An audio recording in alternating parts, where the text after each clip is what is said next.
Alpha makes a lot of sense because Matilda Alpha as well is a really potent duo in the early game. So if you have a Khalid to deal with, having Matilda to pull you in and out of fights, along with Alpha's consistent DPS, you should be able to come out just fine. Though the Moskov maybe doesn't need to be prioritized as early here because that'll allow RRQ to instantly counter pick with the Brody. Something to watch out for, Stafa, because now we're seeing teams prioritizing the Malefic gun, right? I feel like Brody, your initial item is the Malefic Roar, but now since you can go for the Malefic gun, I feel like he can win the lane a little bit more. So yes, I feel like this Brody pick is going to be pretty good. But the same thing can be said about Moskov. Once he finishes his Trinity item and then he finishes off with the Malefic gun, it makes it so that this Moskov, one of the weaknesses for the Moskov is that for you to deal damage, you have to take damage. Now maybe you're going to save their position. Yeah, I personally am a huge fan of the changes they made to Malefic Gun because this item was just dead before this patch dropped. There was never any reason to build it because Marksman already needed so many other items to do the damage they needed. But it being a solid alternative to Malefic Roar instead while offering different utility is great. And like you mentioned, both Moskov and Brody like to build that Malefic Gun, though Brody a little earlier than Moskov. Yeah. So that determines a little bit of the power spikes we'll see in the lane. Yeah, for sure. Now RRQ HOSHI, honestly, the first 3 picks for them screams aggression. And Aurora, the first 3 picks for them is actually playing the macro game. Because Moskov is an amazing side laner. You can clean up the waves very, very fast. And if bad things happen, he can just ult the way. If he hits target, he'll be safe. Having the Matilda as well as the Alpha shows that you want to contest those turtles, those lords. So we can really start to see a difference in mentality when it comes to the draft here. RRQ HOSHI, they want to fight. Aurora, they want to secure those objectives without trading a lot. I think that's a smart way of avoiding it because previously we saw RRQ is a pretty aggressive team, but I feel like Fnatic on it kind of did something similar where they wanted to either fight them that was in game 1 and then in game 2 try to lead more into a late game playstyle, and neither way really ended up working. RRQ gonna get a lot of junglers banned against them, including the Fredrin, which really doesn't see a lot of play anymore. Although, I feel like the reason they banned the Fredrin was they were very suspicious of this Eve ban. Because nothing in RRQ HOSHI's draft screams, we can't fight an Eve. So I kind of feel like this kind of showed their hand a little bit too much, or you're banning out the Eve, we're thinking you might want the Fredrin, so we might as well ban out the Fredrin. So honestly, very smart ban here by Aurora. And RRQ HOSHI, they follow up with this Gato Kacha, still hiding who's the roamer and who's the EXP laner. Yeah, leaving things until the very end. Sorry, that's my cat. The jungler especially. I didn't actually hear your cat. Okay, cool. Alright, cool. What if I want to hear your cat though? Well, give it time. Give it time, I might be able to hear it. Now, Aurora, they already have a very solid comp. If they want to give, I feel like they need a little bit more crowd control, and they bring down the Veil. The Veil as well as the Edith. The Edith, again, crowd control, but the Veil as well, which has been buffed a little bit. So this is new for sure. Yeah, we saw Veil once throughout this tournament so far. I can't remember which team did end up picking it, but it wasn't the most effective. And because Fanny was let through the fan phase entirely, which is quite a surprise. You would think that teams would catch on that in the second phase, but nope. Sun Sejin gonna be playing the Fanny here. And that means that Veil is actually in a lot of trouble. Stafa, I already have a bias towards RRQ HOSHI's draft. Yeah. This level of aggression, they move faster than Aurora. So I can see the draft working for Aurora, but RRQ HOSHI, they want to fight as fast as they can, and they can. Yeah, basically Aurora is going to need to try and hold the early game a little bit because I actually think they have a little bit more damage overall once you have those first or second items. But if this Fanny gets going, we've already seen what this hero can do, especially since they decided to buff her for some reason, making her a little less reliant on the purple buff even, so yeah, I guess we'll see what happens as we jump into the Land of Dawn for game number 1. Stafa, they nerfed the Fanny because get this, she has a low win rate. Yes. Yes. I would know. She definitely has a low win rate when she's on my team. Oh yeah. I mean, there's a big difference between rank play and tournament play. But now we're again talking about the game here, jumping on a game. A lot of bursts coming in from RRQ HOSHI, which I personally theorize that burst is the name of the game for this current patch because again of the HP changes and the changes in the items. Looking at the build here, looking like the Fanny, picking up attack speed to make sure that she clears the farm faster. The same can be said about Alpha. And we see that Yue having the tenacity. I'm sure it will help. Not sure how much it will help. A little bit. In fact, it's not just UA. 4 members of Aurora had tenacity, so they understand RRQ is going to have a lot of burst, a lot of early game presence, and their goal is to just survive it. Because if they're able to hold out a little bit into the mid to late game, Dome and Kite and Edward actually both scale pretty well, and they should be able to out DPS RRQ as long as they're not too far ahead. Yeah, and now we can see Susujin already getting knocked out. Going in the middle lane, Susujin trying to follow up on Demon Kite. Unfortunately, not able to land the final blow, and there'll be no kills so far. Yeah, Renegade taking some damage coming in from Rins, and personally, Staffa, I gotta say, where I'm pretty sure Aurora, what they want to do is win the turtle and then eventually invade the jungle. But based on my observation, Fanny, once Fanny hits level, honestly, level 8, wait, Yui got the first blood. What happened there? Yudok seemed to go really deep into the jungle for some reason. I guess he was trying to scout out information on where Demon Kite was, but there were 3 members there waiting for him. Oh, now Edward finds Rins. Rins should be fine here, able to escape. But again, look at Aurora. They want this turtle. After the turtle, their aim is to go inside the jungle. And looks like Spirit of Alpha is going to connect on one. That's going to be the ultimate from Vale as well. Instantly bursting down Edok. Here comes Susujin. Dairen very, very low. Survives for a while, but not long enough. Susujin trying to chase down Yue, but he's able to flicker away. And because RRQ is left in a 2v4, they're going to have to surrender this turtle away. Susujin, in fact, going to be disrupted from recalling again. And Renegade goes in for the KO on the Fanny. This is a big win, a big win for Aurora. This is what they want to do. They want to win turtle, and then eventually they want to start controlling the jungle. And speaking of controlling, they instantly control Edok, not even allowing him to respawn before he is just one-shot in his own side of the map. So now that Aurora has basically denied RRQ HOSHI of the early game power spike with the amount of burst damage that they have, they're looking at a better spot here. So what they have to do is play a little bit slow, play for the second turtle, and then eventually get inside the jungle as well. But the thing about the Fanny changes is that I feel like at level 8, okay, Edok got a kill onto Domenkai, but once Fanny hits level 8, even without the purple buff, it is punished, but not that big of a punish because of the changes of the energy. Yeah, she got an extra 2 base energy regen. Oh, Demon Kai getting pulled in with the Guiding Winds. Looks like he will not commit Spear of Alpha since Rins was already under the tower.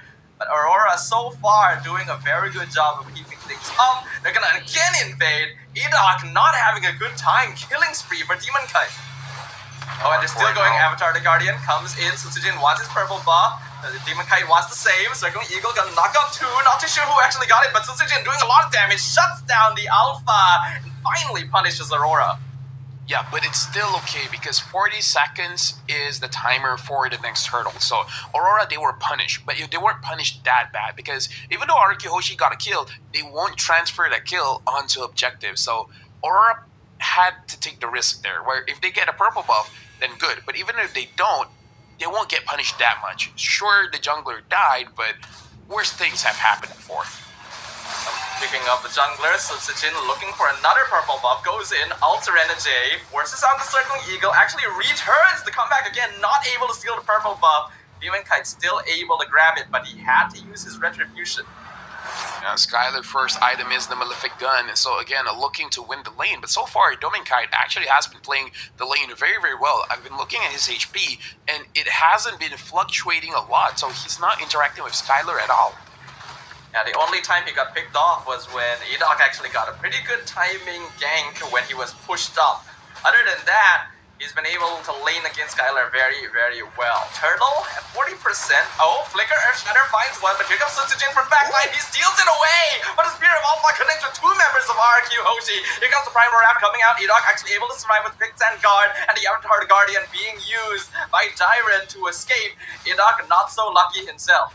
This is a good trade coming in from RRQ HOSHI. Only losing one and getting a turtle, it's actually very good. But now Aurora, they still want to continue the game plan. They want to be able to contest this purple buff, and they're able to get it. Demon Kite actually secures it, so never mind. The advantage shifted over to Aurora. Sutsujin did use his retreat to get the turtle earlier, so Demon Kite was able to secure the purple buff without too much issue. The net worth lead now actually even between both teams, but we already mentioned if Aurora is able to keep themselves in until the mid game, they are actually the ones at an advantage. So here's the tricky thing, Mustafa. I agree with you. Aurora has the better late game because Dominkite on the Moskov and Yui on this Veil, they skill very, very well. Veil is one of those unique heroes with more levels, you get much, much stronger. But RRQ HOSHI, when it comes to the burst damage, if they're able to get the key targets, then it really doesn't matter. So honestly, the late game here is more dynamic. That is true. Skylar in trouble. Circling Eagle finds his Spirit of Alpha actually connects even with Edok trying to stop him. Demon Kite gets one kill. Avatar Guardian knocks up the Alpha, but this is still a 3v4 situation. Guiding wins, lets Demon Kite back out for free, and now they're going to be pushing down bot lane. Well, as I was saying about Aurora, I guess the same thing can happen with RRQ. If Skylar gets taken down, then GG. Oh, Yui taking a lot of damage. Yeah, Rins took half his HP from the Veil ult there, but not quite enough follow-up. Dominkite, not enough items yet to really dish out that damage. But Aurora controlling the map. Oh, they ran into the wrong bush right there. Two-man Spirit of Alpha. Dyren surviving with the Revitalize, and Sutsujin comes back in. In fact, they're able to turn it around and take out Demon Kite instead. Yeah, Demon Kite gets taken down. That's a big deal. That's a big deal. And now RRQ HOSHI, it's funny when you look at the kill score is 3, but again, the goal is really not that different. Looking at the damage leaderboard here, Yui just got Sutsujin.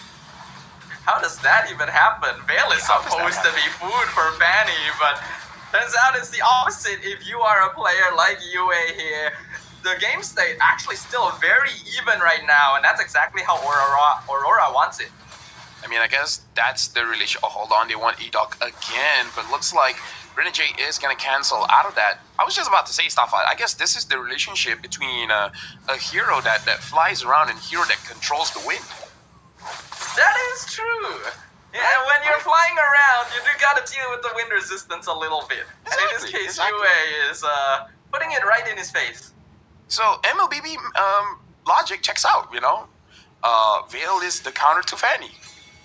Okay, don't actually take that to rank games. It's just UA things. Okay, it's just UA. Or like, you guys can do it, but then you can blame LaFell afterwards, you know. Now Aurora, they are moving together as a unit. And looking at Sutsujin, he actually got 2 turns there, if I'm not mistaken. So overall, RRQ HOSHI, they're still in the game. This game, 8 minutes in, is so close, Tafa. Yeah, even though the kill score heavily favors Aurora, RRQ has been able to keep themselves in this with that burst damage and with that extra micro from Sutsujin. Take advantage of Aurora wanting to play together. Spear of Alpha even misses on Edok. Spear of Destruction connects with Rins, but there's no angle for Aurora to enter the jungle. Yeah, looking at the top lane as well, Aurora might get a turret for free. Oh, Yui got a kill? What happened? He just got bursted down. He was in the wrong place. Sutsujin almost gets caught by Spear of Alpha, able to fly around, do a good amount of damage, but not quite enough. He will be able to fly out, but Aurora now looking for a bit of vengeance, going for the top tier 2. Avatar Guardian jumps in, Revitalize used as well to defend their tower, and they will successfully do so. Right now, Mustafa, Sutsujin needs to step up. He needs to get a target. He's 1-2-0 now. Well, speaking of, he tries to go for Matilda, actually does get it, able to fly out at the same time. That was almost bad. That was almost bad stuff. I was like, oh, Sutsujin got to do something, and then he did, but he almost died. But again, he needs to make this Fanny work. Absolutely. Right now, it's doing okay, but needs to... Oh, beautiful Raging Stance from Flickers. Lands on 2, but the Earth Shatter actually stops them right into the Veil ult. A beautiful combo from Aurora. Put apart memory, not able to proc Sky Piercer. So they come out on top here. What's the use of flying around against the master of the winds? Dude, I would never have thought that the Veil would be the one to actually stop a Fanny. What a world we live in. That's actually really impressive. A lot of it was the Earth Shatter too, setting up the Fanny. Second Eagle Guiding Winds pulls Demon Kite to the opposite side to control the Lord Pit a little bit better. RQ looking for an entrance, but the Earth Shatter Flicker knocks them up. And because of that, Skylar cannot go in. He's already been picked up. E-Dog with the Raging Sandstorm and the Avatar the Guardian used to escape. But Bale is just doing so much damage. Sitsuchin even burns down the Renegade. Aurora taking control of the RRQ jungle. Well, ladies and gentlemen, Veil might be the hero to watch, man, because right now, against a Fanny, is 7-0-5. Like, we gotta check this out. Is this Veil, or is this just UA? I feel like part of it is just UA, and a little bit of Edward as well, having the proper positionings to make sure that Sitsujin can't just fly in and get a free kill every single time. A 14 kill score to 4. And a 5k net worth lead have finally been built up by Aurora at the 11-minute mark. And Aurora still has the Lord. The Lord is knocking on the top turret, able to get it. And now, they're trying to get the inhibitors as well. RRQ HOSHI, they want to make sure that no inhibitors gets taken down. Oh, but here comes the Windstorm once again into the Spirit of Alpha. Even Revitalize can't keep Tyrant alive, and they found Skylar as well. Sitsujin, he's the only one left standing. Never mind, they're just gone. Exploded by Aurora as they break down the crystal and take game 1. Let this be a lesson in case anyone was wondering why I don't make predictions. I actually liked RRQ's draft. And look what happened. I mean, usually when you save a Fanny as the last pick, it can usually do quite well, and there's honestly a lot of targets this game that Sitsujin should be able to